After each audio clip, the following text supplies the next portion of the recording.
Hello, everyone. Welcome back. This is May 23rd, Sunday. We're on episode 12 of Somewhere in Between.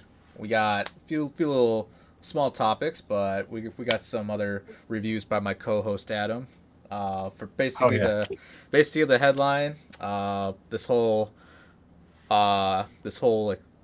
need of Pokemon cards and trading cards that grown men been trying to fight over for the past pandemic and things like that. I've been recently playing the Mass Effect Legendary Edition. I'll tell you all about it because I feel like it needs to be addressed about the old Bioware company. Now, what it is today, it's completely different. And the and just a little small politic thing that happened on January 6th that the GOP never happened. So here it is on today's episode of Somewhere Between. It's my co-host Adam, and let's start. All right, so the first on the list, the men fighting over Pokemon cards and trading cards in general just to sell. I never thought I'd see the day where cards are so high up in demand. Especially, I had a friend of mine. He's been paying me to like stay in line. This was maybe like a month ago. He was like, "Hey, what are you doing on a Friday night or on a Friday evening? I'll pay you like $30 to stay in line just to get Pokemon cards." And I'm like, "Why?" And it's just this whole resale value of just trying to buy a pack, and people buy a pack on eBay or on Amazon, and yeah, what a time we live in, right? Yeah, I mean it's pretty insane. Obviously my brother's kind of obsessed with it too, and he's been making some decent money off of it, but I don't know how long it's gonna last. Apparently they're putting in rules in place all over Targets and stuff where you can only buy a certain amount of packs. It's almost as if like it's almost as big a demand as like the new consoles. Oh Like yeah, for just for PS5s, Xbox. There's still some Xboxes around. Just PS5s are in I demand. can't find anything, but yeah, I mean it's that insane where they're putting a quote on how many you can buy, and I've heard some other stores are going to just take them out fully because apparently I've heard reports of people like camping out for overnight and camping out and just walking around in Target waiting for them to restock the shelves, and it's crazy, man. I went to Meijer. We had a new Meijer open up in the same hometown where I live, not hometown, but same town where I live right now. And yeah, for whatever reason, I passed the cards because I took one of my kids there, and all the cards were wiped out. The only thing that was there was some Magic the Gathering card, Yep. but Pokemon was gone. Every single Topps card was gone. Any of the basketball or football cards and baseball cards were all totally wiped out. Like there wasn't a pack. Yeah. It was unbelievable. Yeah. Over here, in our hometown, I think the starting line for people to actually like get in line the next day to because you couldn't camp overnight.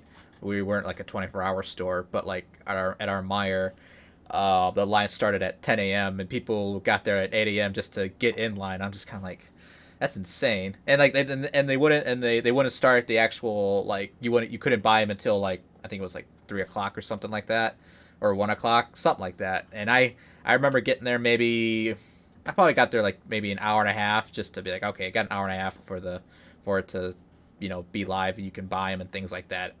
And yeah, I think I remember Snapchatting you saying, "Hey, your brother's in line." So I remember seeing your brother there. He was going after the like the football cards, because football, I'm pretty sure it's still valuable because their stats from last season, like the Chargers guy, the rookie guy, I forgot his name, Herbert. Yep. Yeah, like Yep. he like his card is like is up there right now, and then like baseball, like with the season right now, like players could be doing good for like 3 weeks, and the card value will go up, and then if they suck, then it goes down. So it's just kind of like a stock, like the Wall Street. It's just trying Yeah, it's just pretty getting seeing crazy. I seeing mean, stats.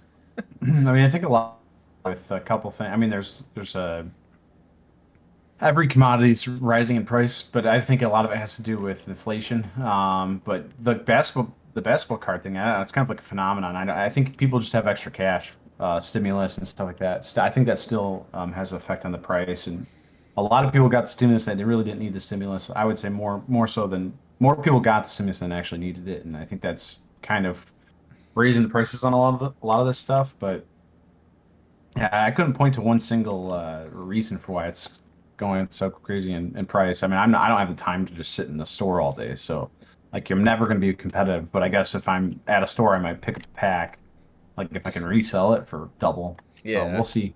yeah.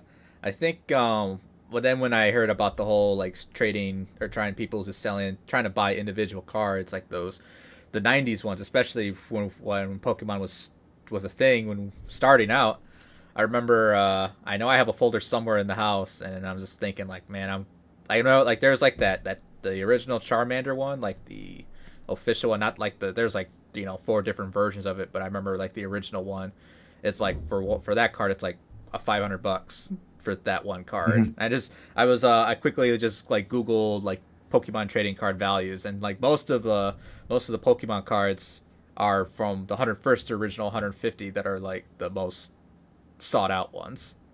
And I feel that's awesome. The original 150, they don't care about the other 500 Pokemon that came out after Red and Blue.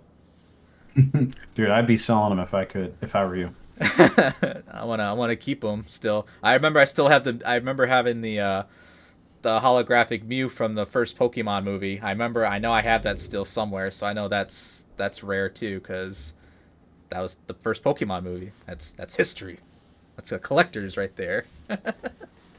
But yeah, I figured I like bring that up because the whole that interested in me was like the whole trading card thing. I was kind of like, I honestly do not see the whole point of collecting cards. I mean, if you're like into like, you know, I guess into players and things like that, their stats. Oh, look at this guy from 1981. He went off on this date and this year. But just for the sake of just, I guess for value, I don't see it. Yeah, I don't get it, dude. I'm right there with you. I don't understand it. I don't understand the value. Hey, if people can make a buck, you know, more power to them, I suppose. Yeah, exactly.